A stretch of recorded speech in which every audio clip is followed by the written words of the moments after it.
we are 2 days away from Valentine's Day, which brings, of course, up the subject of love. That wildly exciting romantic love, and then the long-term relationship love that changes in dimensions and yet scientifically is shown can be just as powerful. Dr. Nick joins us this morning, though, to talk about what happens sometimes when it's not.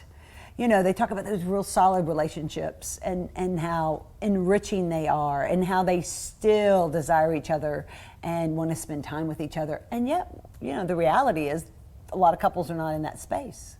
What happens? Well, I think that one of the factors is that we can get stuck into thinking that we should be in our 20s with that high sexual energy, or the first year. But then life really does start changing, Whitney. Children come, careers take on more steam, play and intimacy tend to kind of become more backseat. And I have a theory, it's just a theory. Okay. I have a theory that we compartmentalize the sexual intimacy too much. Explain. When I see a couple having fun at a bar and loving to have fun with each other, my theory is that they probably have great intimacy. Does that usually translate into the bedroom? That's my theory. Okay. Is that I think it can. Okay. To enjoy, when you think of great relationships, it would be having just as much fun in the bed as doing the dishes together. That there's an intimacy there, and there's a desire to be close. Right, It's just that person theory. brings out the best in you, and you're with them, and in many situations, your mood is lifted. You could be on a roller coaster. See, I think part of the issue with marriage and partnership is that it just gets stale. I know. You asked me that question before we started. It just gets stale, and it can feel like at times using your phrase that it can feel like you're eating the same breakfast every day. Yeah, let's put that into context. So Nikki said, Whitney, why do you think that relationships get stale? And I said, I guess it's like eating the same breakfast every day. At some point. And I think that's an honest revelation. That's an honest revelation. But it doesn't mean that it can't have, again, an ebb and flow. And that maybe in this particular period, I also think that, again, couples need to vacate more. Now, what do you mean vacate? Go out to dinner and get a babysitter. Go to New Orleans for the weekend and say, we're just going to play. We're going to leave our worries at home. Okay.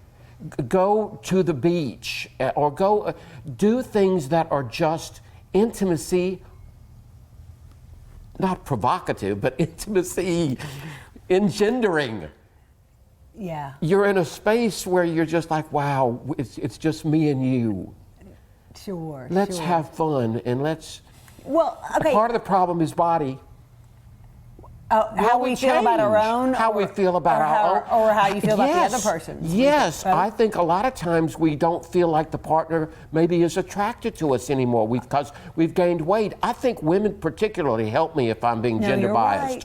No. I would say that women can shy away from intimacy in physical ways because they don't feel good about what has changed in their body. Yes. And you know what? If you talk to the guys, half the time they don't care. Well, but I think it's only fair to say that there are men who can feel that same way too. Sure. Or feel that they're not, somehow the testosterone is causing problems. Or I remember this great story of the man who was in his 40s, went back to the gym and said he was going to really get into it, and he quit. And he said he quit because he couldn't be around all those 25-year-olds. He wouldn't accept the fact that he was in his 40s. Just couldn't go there. And I think that's real important. Right. You're coming up to a milestone. Well, Yes. 50.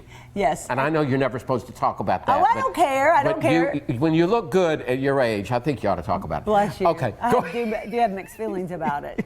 But I still feel like I'm 25. How's that? That's great. I don't look that way. Because I was taking a look at my derriere in in the Derriere. in the mirror the other day. I was like, if I just got like about 2 inches of lift off that thing, it might be where it used to be. Gravity. And Whitney, we're just talking out loud about something that's obviously very important because a lot of people don't have any kind of intimacy, and it's just sad. Yeah. But one of the things that we need to move beyond is I don't need to fix it. That I am what I am, and I'm still, really, It's an acceptance of this is how the derriere is looking these days. Things are falling in different places. But I can still be grateful for it and share it, right? Yes. And still have great intimacy. Right. We're not talking about you, but anyone. Of course, because we are very hard on ourselves. We're very hard on ourselves. I know there are women who haven't been naked in front of their spouse decades, and they're terrified to. Look, there's sometimes I'm terrified to look at myself in the mirror. I'm like, oh my goodness, when did that happen? Where did those knees go? Are they around the ankles now? But I want to ask you one more question because I know you do a lot of couple therapy too, and you have couples who haven't had intimacy sexually in 10 years. Or maybe longer. Or maybe longer. Why is that? I know it's a very loaded question, but as you answer that, I also want to pose the question, should they just do it? Remember my theory. Okay.